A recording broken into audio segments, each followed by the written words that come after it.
Boa noite, irmãos. Boa noite, amigos e irmãos também da internet, internautas. Boa noite por estarem aqui. Que bom que estão todos aqui conosco. Vamos compartilhar um pouco também do que o deserto pode nos ensinar. O que é o deserto bíblico? Vamos começar orando. Vamos orar, irmãos. Baixe suas frontes. Senhor nosso Deus, nosso Pai, em nome de Jesus, colocamos, Pai amado, na Tua presença para agradecer por podermos estar aqui, Senhor, na Tua casa. Agradecer pela Tua presença, Pai, e pedimos, Senhor, perdão pelas nossas faltas e também, Pai, dai-nos entendimento, discernimento de tudo que será dito, falado aqui, que possamos sair melhores do que chegamos. É o que te pedimos e te agradecemos, tudo isso em nome de Jesus. Amém. Irmãos, para nós começarmos, vamos a Êxodo, capítulo 13, versículo 17 e 18.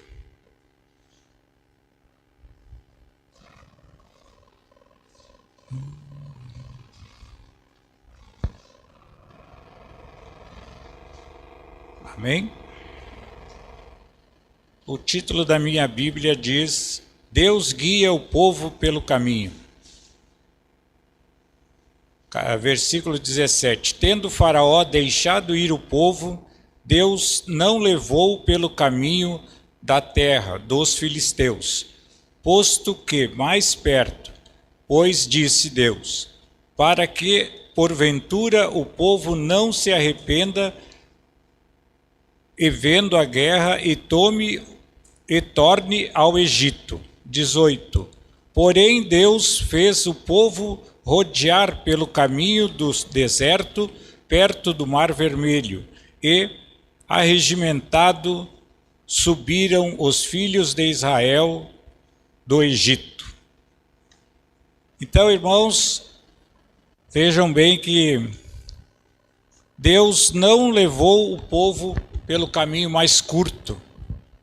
Podia ter ido pelas terras dos filisteus, mas como disse Deus ali, se caminhar por aqui, eles vão ver a guerra e vão se assustar e vão querer voltar para a terra do Egito, com medo das situações que poderiam encontrar.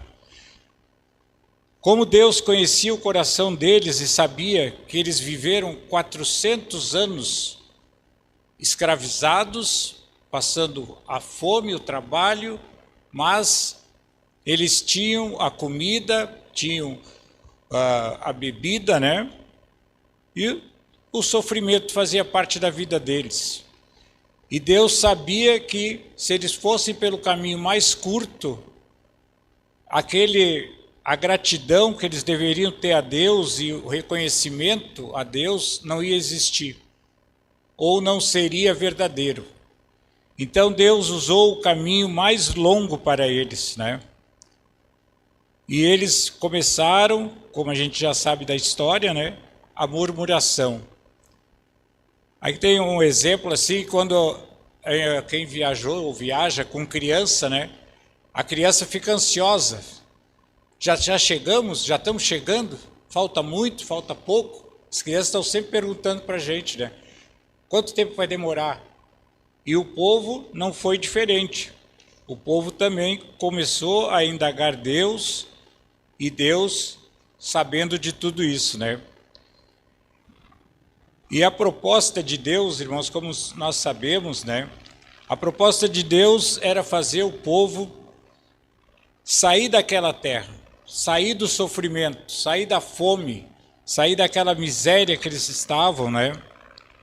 E ele disse assim: vou fazê-los subir daquela terra, da terra da escravidão, que era o Egito, e levar eles, a proposta de Deus era levar o povo para uma terra que manava leite e mel, a nova Canaã, né? Isso Deus fez, né? Os sonhos deles eram ter uma terra assim, sem sofrimento, sem aquela escravidão toda, né? E eles teriam, irmãos, olha só, a título de curiosidade, né? O povo imaginava que não haveria demora, né? Para cruzar 300 quilômetros, que era o que eles tinham que caminhar. Calculado aqui, a viagem era para cerca de 40 dias. Viajando 7,5 quilômetros por dia, eles percorreriam os 300 quilômetros em 40 dias. Mas isso não aconteceu, né? Aí a gente se pergunta, por que Deus escolheu o caminho mais longo? Né? Por que Deus não apenas atravessou eles na terra dos filisteus ali, né? Por que não? Porque Deus amava eles como nos ama. Deus fez isso por amor, porque, vejam bem, quando nós ganhamos as coisas muito fáceis, nós valorizamos as coisas fáceis? Não, irmãos. Infelizmente, o ser humano ele se torna ingrato quando ganha as coisas fáceis. Vem fácil, vai fácil. Não existe arrependimento, não existe gratidão. E assim como Deus conhecia o coração deles e sabia também que 400 anos de escravidão não sairiam em 40 dias. 40 dias o coração deles não ia mudar. Como diz, eles saíram do Egito, mas o Egito não saiu deles. O Egito continuava com o povo, continuava com eles, porque eles tinham tudo, parecia que era só comer, comer. Tanto é que os pais, nesses 400 anos, lá no início, eles conheceram Deus, sabiam das leis, sabiam de tudo. Só que foi caindo no esquecimento de geração em geração, e Deus observando tudo, né? E lá de cima Deus disse, não, está na hora de tirar meu povo daí. Só que eles tinham que passar por uma reeducação espiritual, uma reeducação material, voltarem a ser um povo de Israel.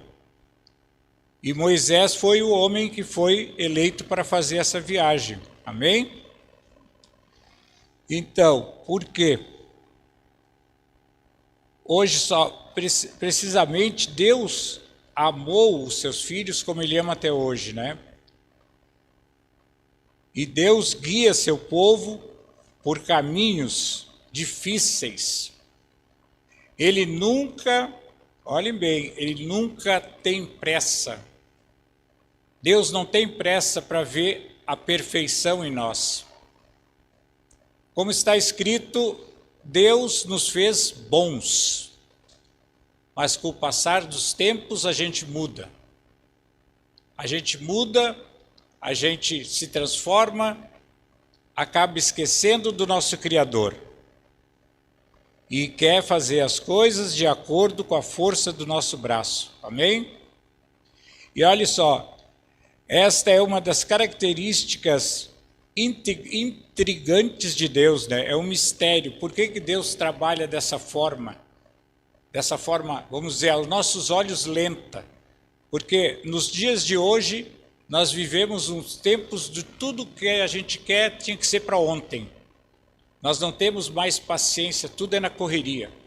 Pergunta para um, como é que tu tá? Estou na correria. Pergunta, não deu tempo. Acabei esquecendo, né? Hoje a minha irmã Ieda me lembrou que eu tinha que pregar. Muito bem, irmã. Mas eu estava compenetrado. Mas estamos vivendo nesses tempos, irmãos, de correria e esquecendo do que o mais importante, do nosso Criador. Se Ele nos coloca em situações difíceis, é para nós sabermos que nós somos e temos que ser dependentes de Deus para todas as coisas. Não só na hora do, meu Deus, o que eu faço? Meu Deus, agora, o que eu vou fazer? Antes de tudo, nós temos que orar a Deus e pedir o melhor caminho. Outra coisa aqui também, irmãos, os 40 anos, 40 dias, fazem parte da palavra. 40 anos era o tempo de uma geração. Isaque e Esaú casaram-se aos 40 anos. Davi e Salomão reinaram por 40 anos.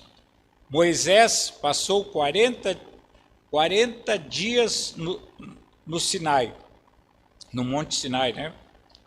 40 dias também foi o tempo entre a ressurreição e a ascensão de Jesus. Olha só, porém, 40 está associado especialmente ao deserto. Moisés, quando fugiu, que matou o egípcio, ele ficou 40 anos no deserto. Também, pensando, fugindo, né? Elias caminhou pelo deserto numa jornada de 40 dias e 40 noites, quando fugia também de Jezabel. Jesus jejuou 40 dias no deserto. Mas isso tudo, irmãos, simboliza o quê? Simboliza a nossa vida com Deus, né? O caminho, olha só, o caminho pelo qual Deus nos faz caminhar, né? Geralmente ou quase sempre não é fácil. Porque nós passamos por percursos árduos, áridos, como se fosse um deserto na nossa vida. E todos têm um tempo de deserto. Porque se a gente disser que a nossa vida é um mar de rosas, a gente está mentindo, creio eu. Porque todos têm um deserto pequeno, um deserto médio, um deserto gigante. Cada um sabe do seu deserto, cada um sabe onde está o calo apertando, né? E Deus, com certeza, também sabe. A jornada pelo deserto é desencadeada por algum evento em nossa vida, com certeza. O deserto não nasce do nada na nossa vida.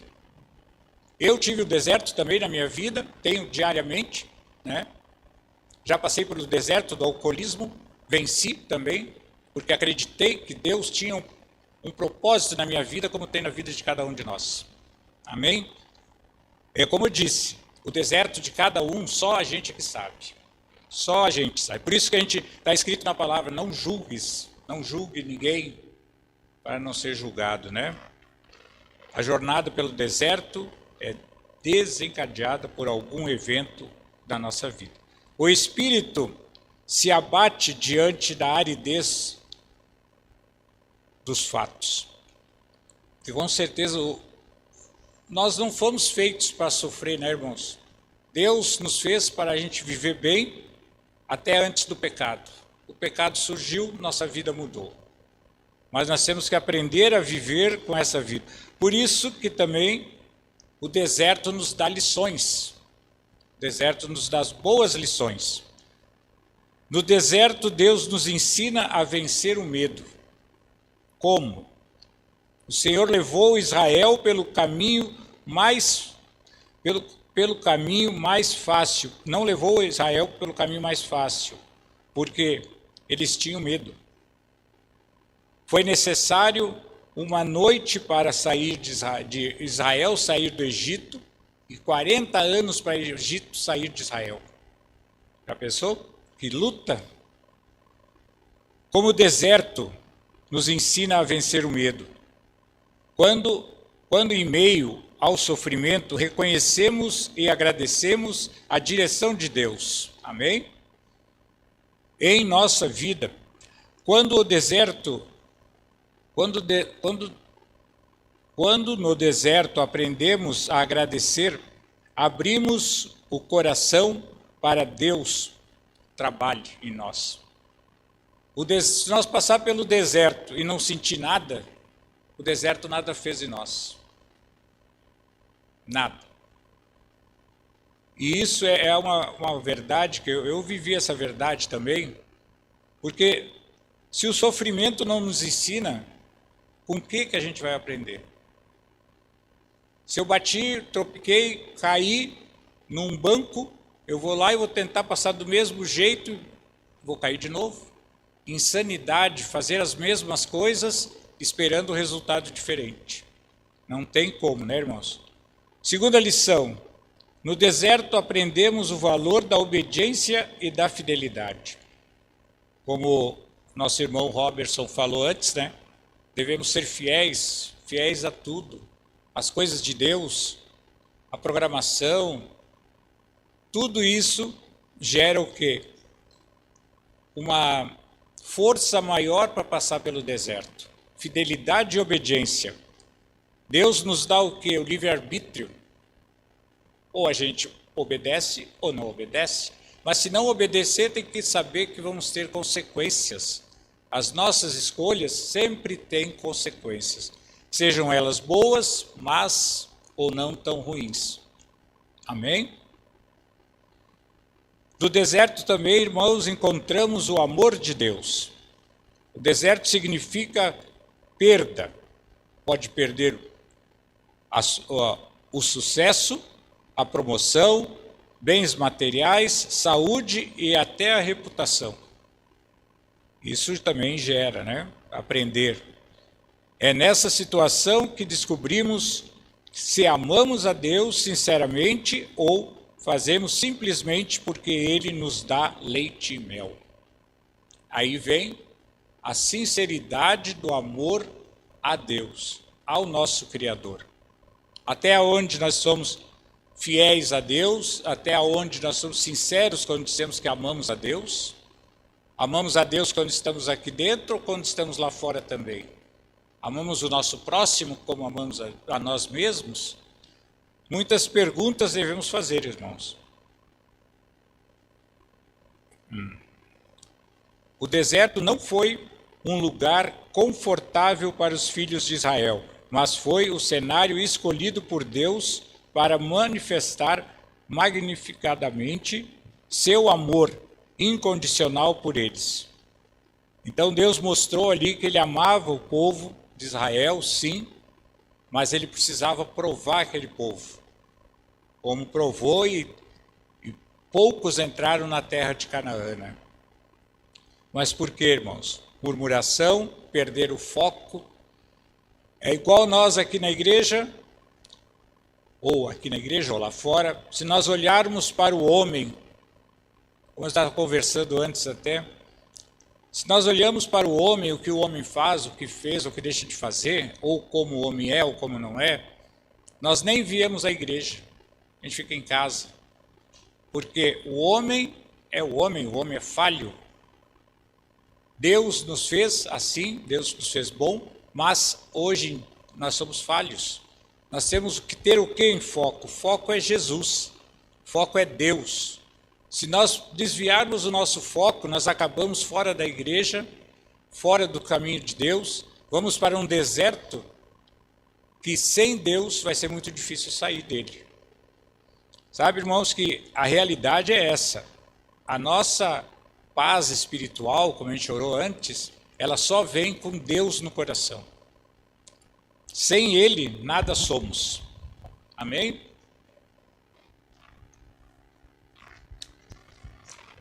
E por fim, o deserto é um lugar de esperança.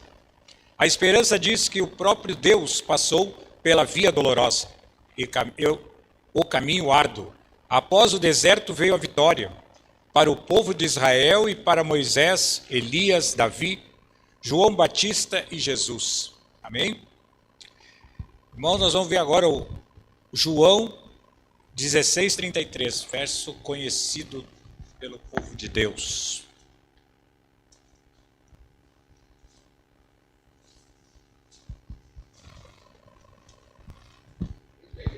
Três.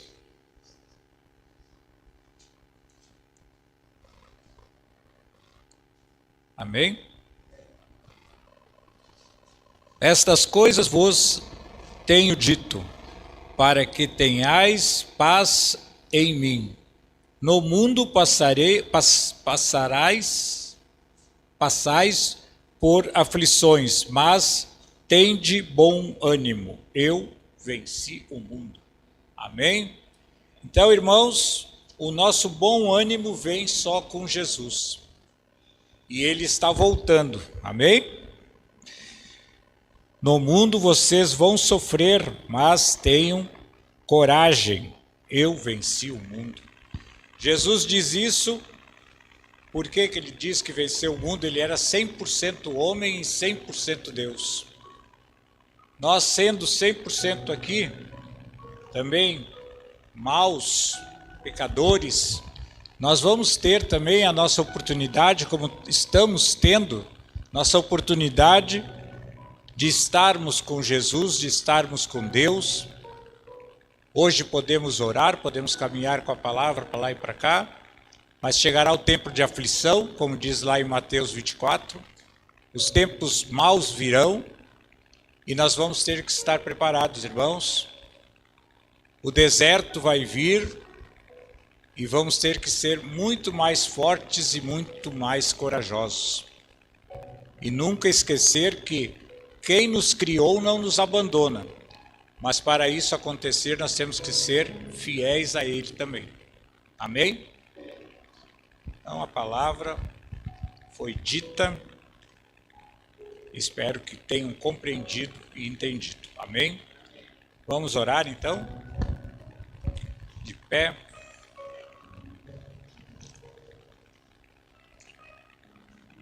Senhor nosso Deus, nosso Pai, em nome de Jesus, colocamos, Senhor, agora, Pai amado, na Tua presença, agradecendo, Senhor, pelo discernimento da Tua palavra, e que possamos, Pai, sim, Pai amado, passar pelos desertos da vida, como estamos passando, mas passar contigo no nosso coração, sendo fiéis sempre à Tua palavra, Pai.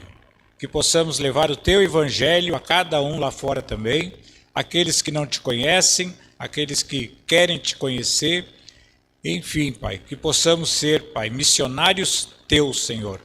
É o que te pedimos, Pai. Abençoa todos aqui, Senhor, até seus lares agora. Abençoa os que estão via internet também assistindo, Senhor.